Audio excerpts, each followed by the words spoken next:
नमस्कार दोस्तों, आप सभी लोग का एक बार फिर से हमारे चैनल में स्वागत है।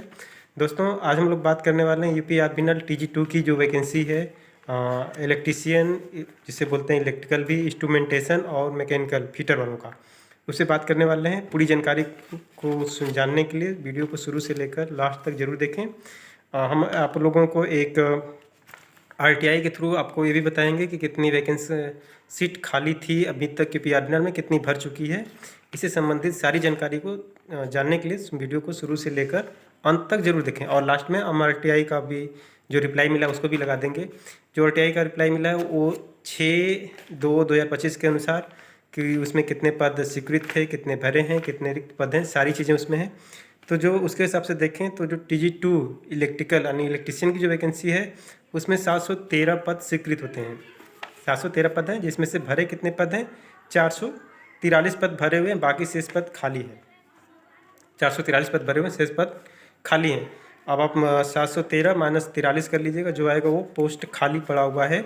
ये कब का है? फरवरी के अनुसार है। अभी का RTI लगाया गया, कब तक रिपोर्ट आएगा उसके बारे में बता देंगे। फिर TG2 मैकेनिकल की बात करते हैं। जो फिटर वाले बच्चे, जो बच्चे ITI के हैं फिटर से, उनके लिए उनका टोटल 861 वैकेंसी है। टोटल स्वीकृत पद जो है यूपी आर्बिनल में 861 है, लेकिन जो भरी हुई पद है वो है 483 सीट भरा हुआ, बाकी पोस्ट खाली है। मतलब नंबर अब 300 के आसपास पोस्ट तकरीबन खाली है यूपी आर्बिनल में। किसके लिए? फिटर के लिए। उसी तरह बात करते हैं हम लोग इंस्ट्रूमेंटेशन के लिए, जो ITI इंस्ट्रूमेंटेशन से किए हैं उनके लिए। तो उनका भी तकरीबन 130 पद है, लेकिन मात्र 89 यानी 90 पद लगभग भरे हुए हैं, बाकी सारे पद खाली हैं। 90 मतलब 40 पद खाली हैं, 90 भरे हुए हैं, तकरीबन 40 पद इंस्ट्रूमेंटेशन के खाली हैं। तो ये बहुत बड़ी संख्या है आप सभी लोगों के लिए कि इतनी वैकेंसी खाली है किसमें? यूपी आर्बिनल में। और क्वालिफिकेशन आप लोग को पता है कि ITI होना चाहिए, 10th + 2 ईयर्स ITI होना चाहिए, साथ में आपके पास CCC होना चाहिए। CCC होगा तभी आप एलिजिबल हैं, वरना आप एलिजिबल नहीं हैं इसके लिए। आपके पास CCC होना अनिवार्य है, तभी आप फॉर्म भर सकते हैं।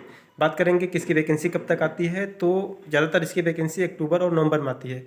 अगर वैकेंसी आना होगा तो अक्टूबर या नवंबर तक आ जाएगी, नहीं तो फिर जाता है फरवरी मार्च या अप्रैल, फरवरी मार्च में, तो 3 महीने में उधर, नहीं तो फिर जाता है। लेकिन 26 में कन्फर्म है कि वैकेंसी आएगी, ये 100% है। अगर इस साल नहीं आती है 2025 में, तो 26 में 100% आपको TG2 technician grade second UP आर्बिनल और UPCL दोनों का देखने को मिल जाएगा।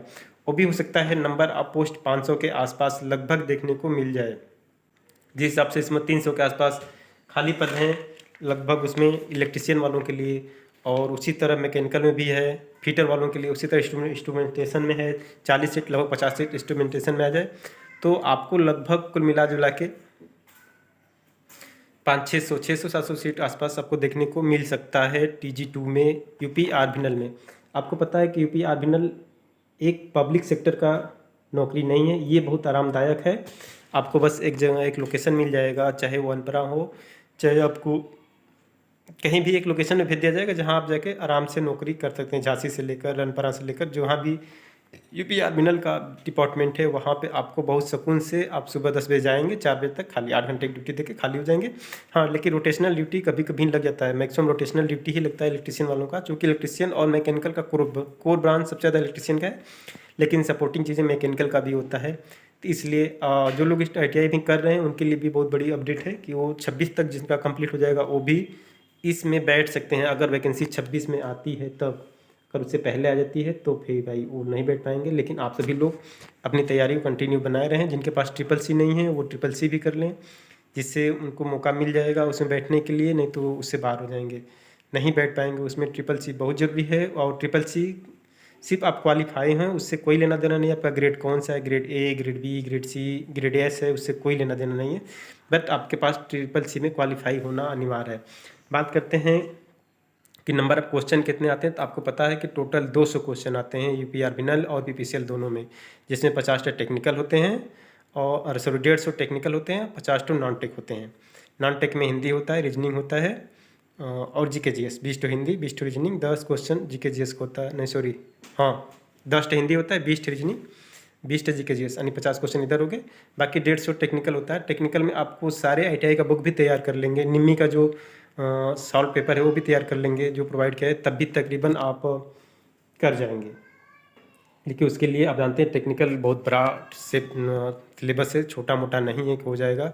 इसलिए आप कंटिन्यू तैयारी करते रहें, आपको अच्छा खासा वैकेंसी देखने को मिल जाएगा 2026 के लास्ट तक, जो कि 27 में चुनाव है, 2026 में मिल जाएगा। हो सकता है इसी साल देखने को मिल जाए, क्योंकि यूपीआरबीएनएल में अगर कर्मचारियों की कमी होती तो यूपीआरबीएनएल नहीं चल पाता। यूपीसीएल में तो किसी तरह लपेट के चला लेते हैं लोग, लेकिन यूपीआरबीएनएल में बहुत दिक्कत होता है।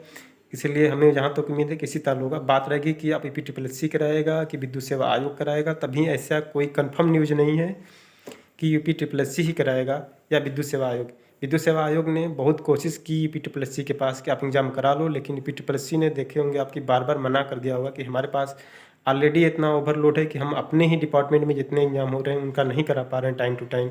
कभी कोई नोटिफिकेशन आज निकला तो 6 साल बाद परीक्षा करा रहे हैं, 2 साल बाद करा रहे हैं, 1.5 साल बाद करा रहे हैं, ज्वाइनिंग देते 4 साल बीत जा रहा है, तो तैयार नहीं हुआ। लेकिन जो ए का पोस्ट आता है वो तो गेट के थ्रू होगा, उन्होंने ये कंफर्म कर दिया है। लेकिन अभी जेई और TG2 का कंफर्म नहीं करना है। हाँ, आपको TG2 में जाना है तो आपके पास ITI होना चाहिए यूपीआरबीएनएल के लिए, इलेक्ट्रीशियन या इलेक्ट्रिकल। दूसरा सिविल का भी कभी कभी आ जाता है, ड्राफ्टमैन जिसे बोलते हैं, फिटर में होना चाहिए, इंस्ट्रूमेंटेशन में होना चाहिए। वायरमैन को भी बुला लेता है वो अपने यहाँ इलेक्ट्रीशियन के अंतर्गत। तो इतने सब्जेक्ट में आपको होना चाहिए। प्लस आपको जेई बनना है तो आपके पास डिप्लोमा होना अनिवार्य है। इलेक्ट्रिकल इलेक्ट्रॉनिक्स की वैकेंसी अलग से आती है, लेकिन इलेक्ट्रिकल का विशेषकर आता है उसमें, और मैकेनिकल सिविल का भी आता है। तो आपके पास डिप्लोमा होना चाहिए। हाँ, जेई के पद पे यूपीआरबीएनएल यूपीपीसीएल में अभी तक बीटेक वाले अलाउ नहीं है, एलिजिबल नहीं है, सिर्फ डिप्लोमा को ही उन्होंने एलिजिबल माना है। इसलिए आप सभी लोग जीव जान से लगे रहिए कि आप आने वाले भविष्य में जो वैकेंसी है उसमें हो जाए। बात रहेगी प्राइवेटाइजेशन की कि कब प्राइवेट हो जाएगा, बहुत सारे लेंगे अब प्राइवेट हो जाएगा, ये हो जाएगा, तो इतना आसान भी नहीं है कि ये लोग प्राइवेट कर देंगे, बट कोशिश कर रहे हैं। लेकिन संगठन इतना मजबूत है कि प्राइवेट नहीं हो पाएगा। प्राइवेट होने के लिए बहुत कई प्रक्रियाएँ हैं, और बीजेपी सरकार में आप लोग जान ही रहे हैं कि सारी चीज़ें धीरे धीरे बिक रहे हैं। रेलवे को भी प्राइवेट कर रहे हैं, कभी इसको उठा प्राइवेट डाल रहे हैं, कभी स्टेशन को प्राइवेट कर दे रहे हैं। तो सारी चीज़ें चल रही हैं रेलवे डिपार्टमेंट में। कुछ कर्मचारियों की भी लापरवाही है, जो लोग नौकरी पा गए उसे से ड्यूटी भी नहीं कर रहे हैं, घर पे मजा ले रहे हैं, तो उसमें कुछ नहीं कहा जा सकता, कई कमियां हैं। लेकिन प्राइवेट इतना आसान भी नहीं है कि हो जाएगा, नहीं होगा। ये प्रक्रिया हमारे हिसाब से 15-20 साल से चली आ रही है, जो अभी तक चलता रहा है। अभी देखिए 3 साल से फिर गर्म हुआ था मौसम, माहौल फिर ठंडा हो गया है। इसी तरह ये चलता रहेगा। आप इसके लिए बहुत परेशान मत होइए, उससे कोई लेना देना नहीं। प्राइवेट हो जाएगा तब भी कुछ सेक्टर प्राइवेट गवर्नमेंट हाथ में रहेगा। जो आप एम्प्लॉई हैं तो एम्प्लॉई हैं, आपको सैलरी देंगे ही, सारी चीज़ें फिक्स की जाएंगी कि कर्मचारियों को कोई नुकसान न होने पाए उसके आधार पे। इसलिए आप लोग अपनी तैयारी कंटिन्यू बनाए रहें। बस वीडियो को अच्छी लगी हुई, जानकारी अच्छी लगी तो वीडियो को सब्सक्राइब भी कर लें, चैनल को सब्सक्राइब भी कर लें, साथ में वीडियो को शेयर भी कर दें अपने ग्रुपों और फ्रेंडों में। जहाँ भी आप सोशल मीडिया से संपर्कित हैं वहाँ पे आप इस वीडियो को शेयर भी कर दें। और लास्ट में हम आपको RTI का भी दिखला देंगे, कितना नंबर आप पोस्ट खाली है, और रिक्त पद कितना है, स्वीकृत पद कितना है, ये भी मैं दिखा दूंगा। अगर हमारे द्वारा दी गई जानकारी आपको अच्छी लगी तो चैनल को सब्सक्राइब भी कर लें, साथ में शेयर कर दें आप उन सोशल मीडिया पर जिनसे आप कनेक्ट हैं, और फ्रेंड्स सर्किल में भी, जिससे अधिक से अधिक लोगों को पास जानकारी पहुंच जाए, और अपनी तैयारी कंटिन्यू बनाए रखें। थैंक यू, धन्यवाद, जय हिंद, नमस्कार।